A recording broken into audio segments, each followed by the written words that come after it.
Nabawi, Informasi Islam. Assalamualaikum warahmatullahi wabarakatuh. Pemirsa MOTV dimanapun Anda berada, ketika kita berbicara bekam, maka kita akan mengingat bagaimana bekam tersebut diperintahkan kepada Rasulullah, bagaimana bekam tersebut diperoleh oleh Rasulullah, yaitu pada saat Rasulullah SAW diisrakan dan dimi'rajkan oleh Allah Subhanahu wa Ta'ala. Tentunya ini bukan tanpa alasan. Tentunya bekam merupakan sebuah pengobatan langit yang insya Allah ya manfaatnya akan sangat besar bagi kaum muslimin. Nah, kemarin kita bahas tentang titik-titik sunnah. Banyak sekali titik sunnah yang kita sudah sampaikan, tapi ada titik sunnah yang terlupakan atau ada titik sunnah yang lain yang jarang disampaikan kepada kaum muslimin, di mana titik sunnah ini tidak kalah pentingnya, tidak kalah bermanfaatnya untuk kaum muslimin. Pemirsa MOTV dimanapun Anda berada, apa saja sih ya titik sunnah yang mungkin saat ini banyak orang yang belum paham dari titik sunnah tersebut? Titik sunnah yang selanjutnya, setelah kemarin kita bahas ada beberapa titik sunnah. Yang selanjutnya adalah titik sunnah yang namanya qomah 2, ya. Titik sunnah qomah 2. Di mana posisi titik sunnah qomah 2 ini? Titik sunnah qomah 2 berada di sini posisinya.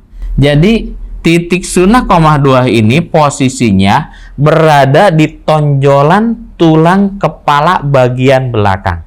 Maka ketika seseorang tidur terlentang tanpa alas, kemudian dia tidur terlentang, maka titik qomah 2 itu berada di area itu. Yaitu mungkin kalau kita perkirakan adanya di sini, ya. Di area tulang belakang tengkorak kita. Jadi kalau kita misalkan mau mengira-ngira posisinya, kita tidur terlentang tanpa alas ya, tanpa bantal, kemudian dalam posisi kepala menempel di lantai. Maka kepala yang menempel di lantai itulah ketika kita dalam kondisi terlentang, itulah yang disebut dengan titik qomah 2 ya. Jadi posisinya mungkin perkiraan sekitar di area ini. Nah, apa sih manfaat dari titik qomah 2 ini? Banyak sekali manfaat dari titik qomah 2 ini ya. Tentunya ini jarang sekali diketahui oleh para pembekam. Kenapa? Karena jarang adanya pembahasan dari titik qomah 2 ini.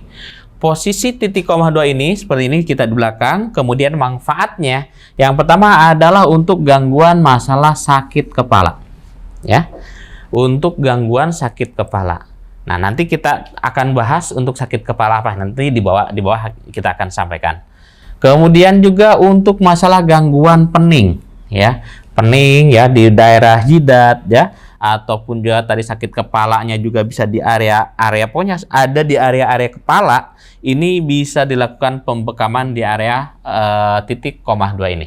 Jadi sakit kepala mana titiknya, misalkan bisa di sini, bisa di atas, bisa di bawah, bisa di samping, maka untuk pembekamannya dilakukan di area qomah 2 ini.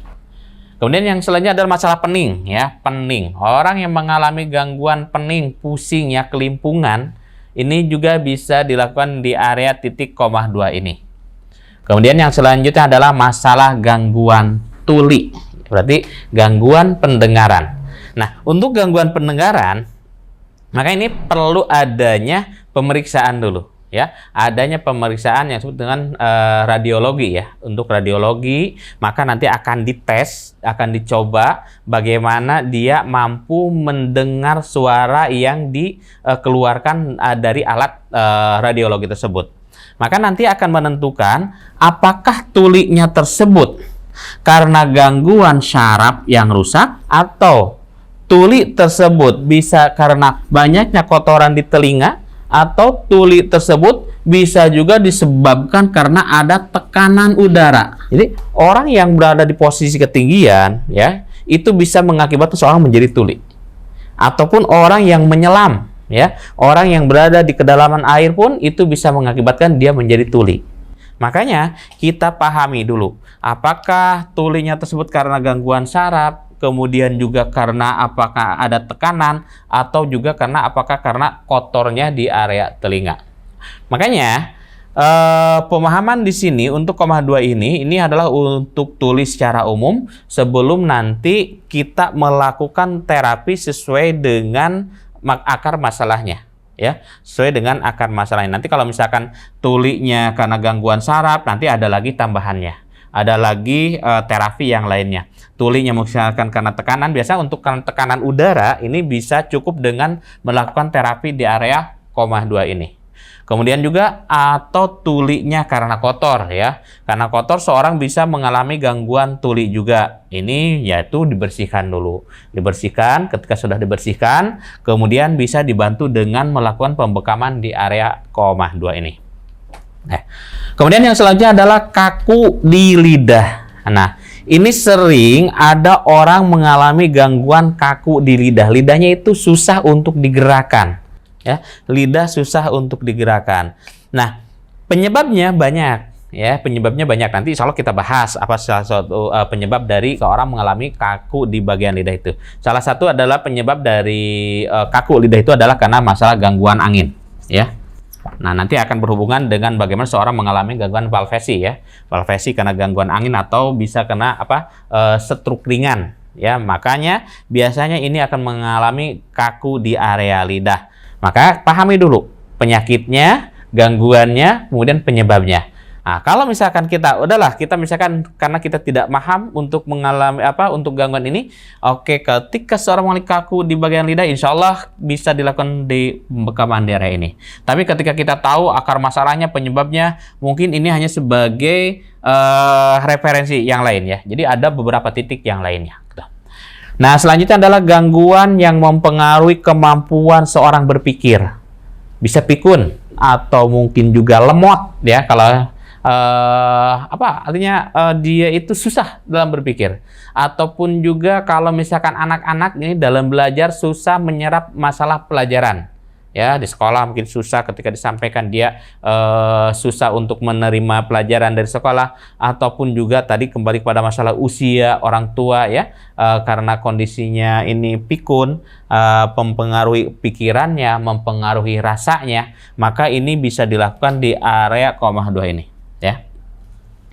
Kemudian yang selanjutnya masalah epilepsi. Nah, masalah epilepsi seperti yang pertemuan yang lalu kita bahas juga. Masalah epilepsi ini selain bisa dilakukan di koma 2 di area ini ya, juga bisa dilakukan di area yafuk ya. Yafuk seperti kemarin kita sampaikan di antara titik ubun-ubun dengan titik tengkorak bagian depan. Kita bagi dua, posisi berarti mungkin ada di area sini.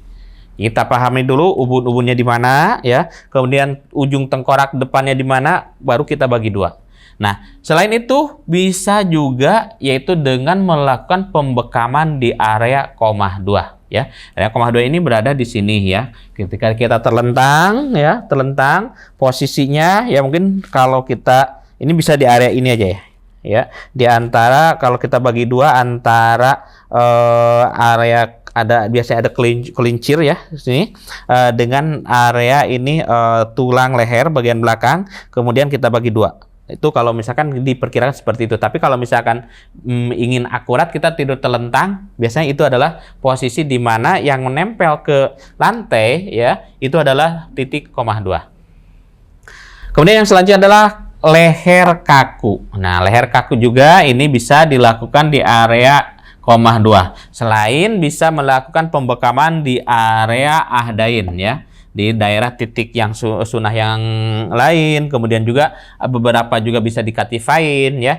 Tapi ketika kita melakukan ini ya, bisa juga dilakukan di area ini. Oh, mungkin kalau misalkan belum sembuh di area ini, kita ambil di daerah koma 2 ini atau di tulang bagian belakang.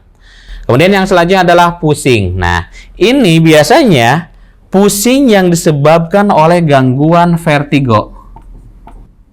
Jadi, orang yang mengalami gangguan disebabkan gangguan vertigo, nah pusing seperti ini, sakit kepala, pening, maka tadi saya sampaikan, insya Allah kita akan bahas di bagian bawah. Orang yang mengalami gangguan sakit kepala, pening, pusing, maka kita tahu dulu, apakah sakitnya karena apa? karena kolesterol, karena vertigo, ataupun karena yang lainnya. Tapi ketika kita tahu, oh kita pahami ternyata orang tersebut sakitnya karena vertigo, maka lakukanlah pembekaman di area koma 2 ini. Ya, jadi pemirsa MOTV dimanapun Anda berada, jadi titik-titik inilah yang insya Allah bisa mengobati gangguan-gangguan yang mungkin tadi masalah sakit kepala ya, kemudian juga pening, kemudian tuli, tapi dengan tadi apakah karena syaraf, karena adanya kotoran, atau karena juga ada tekanan ya. Untuk tuli sini nanti ini akan lebih luas lagi untuk pembahasannya, tapi kita pahami dulu yang penting tuli lah ya, tuli aja dulu ya, sebelum nanti kita melebar. Kemudian juga karena kaku lidah. Nah, kaku lidah pun ini bisa karena angin ya, bisa karena mengganggu stroke juga. Kemudian gangguan yang berhubungan dengan masalah kemampuan berpikir, daya ingat, kemudian daya rasa, maka ini bisa di area koma 2 ini.